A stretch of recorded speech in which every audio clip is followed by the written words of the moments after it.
Good morning. আজকে আরো একটা ভিডিও শুরু করছি সকালবেলায়। আর এই মুহূর্তে অবস্থান করছি হচ্ছে উত্তরা জসীমউদ্দিনে। আপনারা যারা নিয়মিত আমার ভিডিও দেখেন হয়তো অনেকেই জানেন, বা আমি সবসময় কিন্তু আমার সব কয়টা ভিডিওতেই কিন্তু বলার চেষ্টা করি যে আমাদের পল্লী প্রগতি জসীমউদ্দিনের নাম অনুসারেই কিন্তু এই জায়গাটার নামকরণ করা হয়েছে উত্তরা জসীমউদ্দিন। তো মূলত আমাদের পল্লী কবি জসীমউদ্দিনকে স্মরণীয় করে রাখার জন্য, বা যাতে সবাই তাকে চিনে জানে, পরবর্তী প্রজন্ম তার সম্পর্কে জানতে পারে, এজন্যই মূলত জায়গাটার নামকরণ করা। এই মুহূর্তে অবস্থান করছি হচ্ছে উত্তরা জসীমউদ্দিনের রাশেদ ভাইয়ের সিঙ্গারার দোকানে। আপনারা হয়তো আমার আগের ভিডিও গুলোতে রাশেদ ভাইকে দেখেছেন। আমি যখনই এদিক দিয়ে যাই সকালবেলা, আমার যখন সিঙ্গারা খেতে মন চায়, গরম গরম সিঙ্গারা খাই ভাইয়ের দোকানে। আর উনি সিঙ্গারা রাখে হচ্ছে মাত্র 2 টাকা করে। এই রাশেদ ভাই, এটা কত নাম্বার রোড? 3 টাকা? ওদিন না 2 টাকা বললেন, 1 টাকা বাড়ছে আবার। আচ্ছা, এটা কত নাম্বার রোড?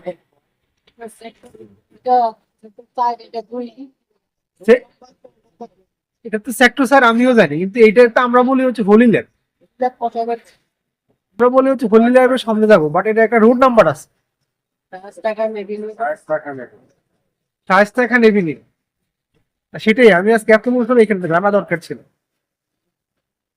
তো আমি যেমনটা বললাম, আমি এই মুহূর্তে অবস্থান করছি হচ্ছে উত্তরা 4 নম্বর সেক্টরে। আর এখন সিঙ্গারা নিয়েছি খাওয়ার জন্য। এখানে সিঙ্গারা খাবো, সিঙ্গারা খেয়ে অফিসের দিকে আবার রওনা দিব। তো এটাই হচ্ছে আমার প্রতিদিনের কাজ, ভিত্তিক চলাচল। এখন ডেলি ওয়ার্কিং হয়ে গেছে এটা। সকালে ঘুম থেকে উঠা, অফিসের দিকে যাওয়া, অফিস থেকে আবার 7টা 8টা বাজে বের হওয়া, তারপরে 10টা 10:30 বাসায় এসে আবার ঘুমিয়ে যাওয়া। এটাই হচ্ছে এখন লাইফ।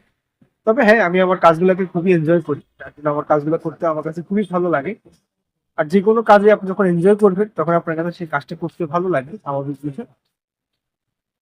তো এখান থেকে মূলত আমি যাবো হচ্ছে গুলশান 1-এ, যেটা আমার অফিস গুলশান 1। আমাকে প্রথমে যেতে হবে হচ্ছে এখান থেকে উত্তরা বিশ্ববিদ্যালয় থেকে আজমেরিতে করে অথবা বলাকাতে করে বনানীতে। বনানী থেকে নেমে আমি আবার রিক্সা দিয়ে চলে যাবো হচ্ছে গিয়ে গুলশান 1-এ। তবে হ্যাঁ, হাঁটার মতো দূরত্ব, খুব একটা সময় লাগে না। আপনি হেঁটে গেলে 10-15 মিনিটের মধ্যেই কিন্তু বনানী থেকে গুলশানে পৌঁছে যাওয়া যায়। সেটাই। হ্যাঁ, হ্যাঁ।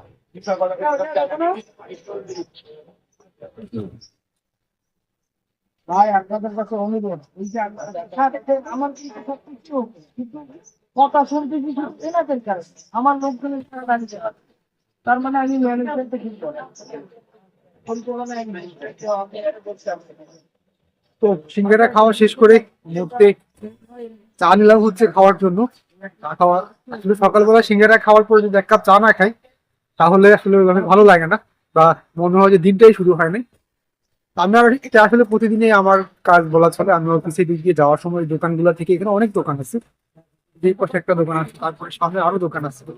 আবার আমি যে জায়গাটাতে দাঁড়িয়ে আছি আশপাশে অনেকগুলো চায়ের দোকান আছে। আমি প্রত্যেক দিনই আসলে চেষ্টা করি হচ্ছে অফিসে আসা যাওয়ার সময় দোকানগুলো থেকে চা খাই, বসে আড্ডা দিই, ওদের সাথে গল্প করি। তারপর হচ্ছে কি আমি আবার অফিসের দিকে রওনা দিই। তো এটাই হচ্ছে এখনকার আমার প্রতিদিন নিত্য নৈমিত্তিক কাজ বলা চলে, যেমন আগে বললাম। এখন চা খাওয়া শেষ করে আমি বাস স্ট্যান্ডে যাবো, কিন্তু আমার পিছনে বাস স্ট্যান্ড এখান থেকে হাঁটার পথের দূরত্ব, মানে 1 মিনিটও হাঁটতে হবে না। জসীমউদ্দিন এখান থেকে 1 মিনিটের দূরত্ব বলা চলে।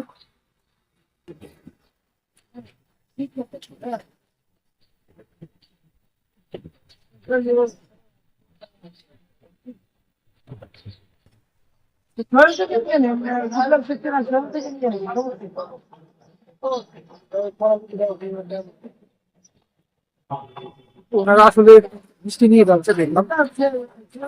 মানুষ আসলে জীবিকার তাগিদে মানুষকে অনেক কিছুই করতে হয়, বা অনেক কিছুই করে। আর সত্যি কথা বলতে কেউ আসলে বেকার মুখে থাকতে চায়, বা কে বলেন যে বেকার মুখে থাকতে চাইবে, বা কার কাছে ভালো লাগবে বেকার মুখে থাকতে? সবাই সবার জায়গা থেকে আসলে কম বেশি কিছু না কিছু করার চেষ্টা করে। আমাদের এখানে কিন্তু ক্ষুদ্র আয়ের মানুষজন যারা রয়েছে তারা কিন্তু এরকম ছোট ছোট ব্যবসা করে কিন্তু তারা তাদের জীবিকা নির্বাহ করছে।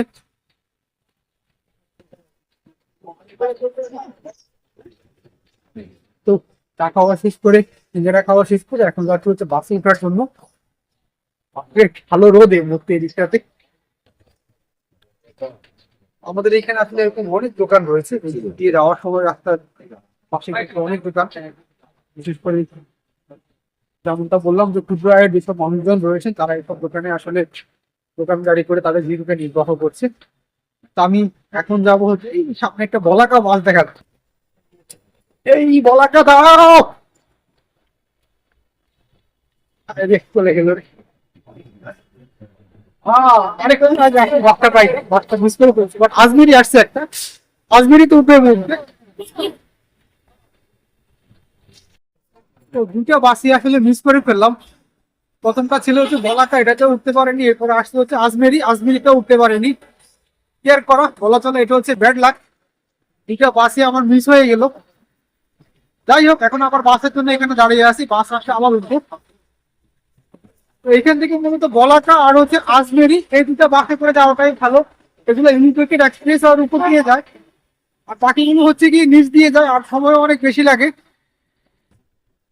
আমি এর মধ্যে বাসের জন্য অপেক্ষা করছি।